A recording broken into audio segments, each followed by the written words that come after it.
Candidum hybrids are one of the oldest, perhaps the first species of lilies introduced into culture. The European name Madonna's lily clearly indicates the appearance of the plant and its status. The blooming of a snow-white lily can indeed be considered a symbol of purity, and its appearance is largely preserved in all candidates. This is a spectacular and large lily species with peduncles up to 120 centimeters tall, lanceolate leaves, and spotted stems, up to 8 turban-shaped flowers with an apricot shade of yellow-orange color, and bright spots at the base of the perianth are collected in clusters. This hybrid blooms only in the second half of July.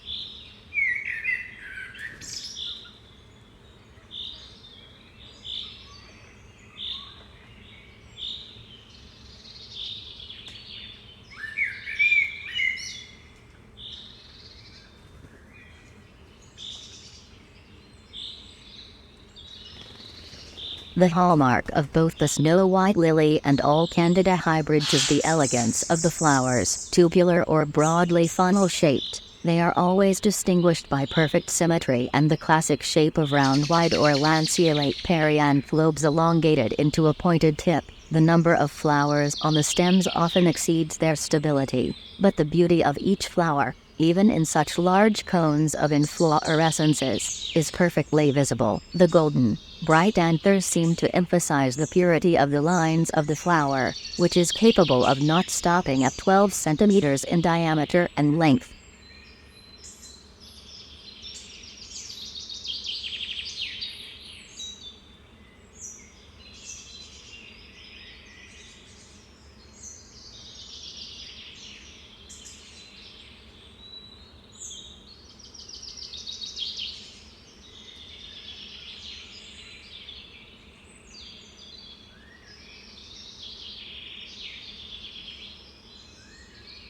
The undoubted advantage of Candida is its strong aroma. It is felt at a distance and envelops the corners of the garden with its fragrant cloud. For those who love the scent of lilies, the Candida class is the best choice for decorating recreation areas.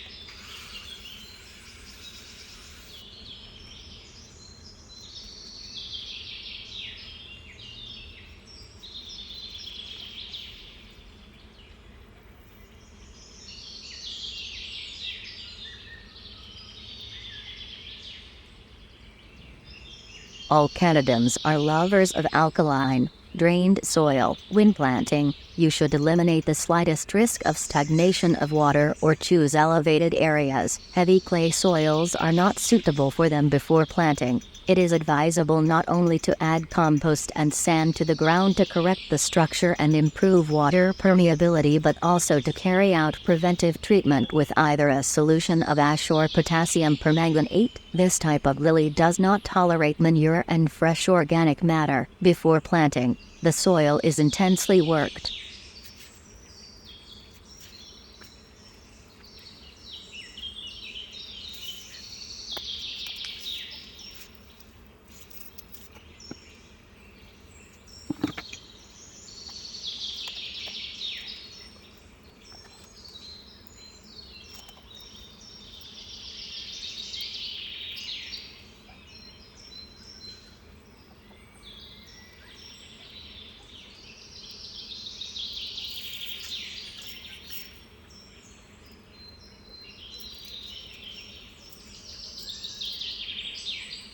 Planting and transplanting of lilies are carried out only during the dormant period, best of all, in the third decade of August or the first decade of September, always before the start of leaf growth. After flowering, the candidums are dug up, carefully inspected, and planted in new places. Bulbs must be treated in a solution of potassium permanganate or fungicide before planting and then dried.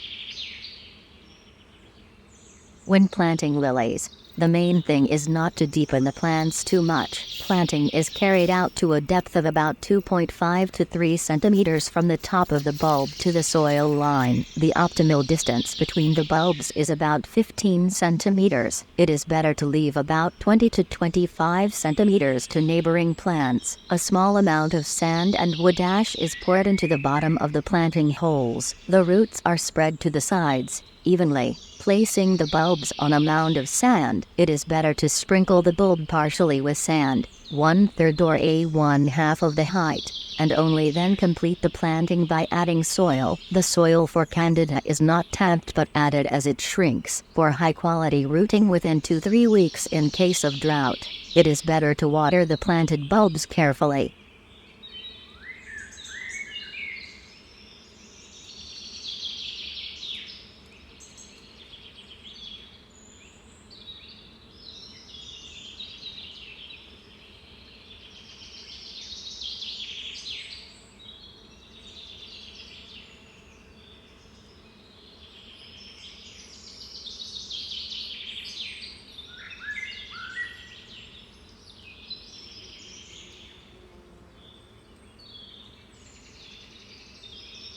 Candidum lilies are often impossible to transplant. Plants are transferred to a new place and divide the nests no more than 4 or 5 years after planting. Both the snow white lily and its hybrids are not disease-resistant plants. These are some of the most vulnerable types of bulbs to fungal infections. Powdery mildew is especially annoying for lovers of snow white lilies. To avoid the risk, it is worth treating young plants with systemic fungicides or biological products every year. Bordeaux liquid is also sufficient for the prevention of powdery mildew. Usually, preventive treatment is carried out at the very beginning of active growth and in August, if the weather is wet.